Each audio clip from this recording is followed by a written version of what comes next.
দলের নেতাকর্মীদের নৈতিকতা ও শৃঙ্খলা বজায় রাখার আহ্বান জানিয়েছেন জামায়াতে ইসলামীর আমির ডাক্তার শফিকুর রহমান। রাজধানীর কাকরাইলে জামায়াতের ঢাকা জেলার রুকন সম্মেলনে এসব কথা বলেন তিনি। ডাক্তার শফিকুর রহমান বলেন, দলের কোনো নেতা বা কর্মীর অন্যায় চোখে পড়লে তা গোপনে না রেখে জানাতে হবে। নৈতিকতার প্রশ্নে কোনো ছাড় দেওয়া হবে না বলেও স্পষ্ট করেন তিনি। বাংলাদেশ জামাতে ইসলামী ফিরিস্তাদের দল নয়, আমরা মানুষ, আমাদেরও ভুল ত্রুটি হয়।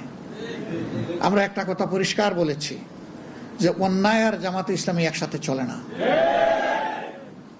কিন্তু এর দ্বারা এটাও আমরা মিন করছি না যে আমরা কোনো অন্যায় করি না। আমরা মানুষ, আমাদের ভুল হয়, অন্যায় হয়, দোষ হয়, অপরাধ হয়। আমরা আহ্বান জানিয়েছি, যারা দেশকে ভালোবাসেন, জাতিকে ভালোবাসেন, আমাদের অন্যায় অপরাধ দেখলে আমাদেরকে ধরে দিন, আমরা কথা দিচ্ছি আমরা সংশোধন করব।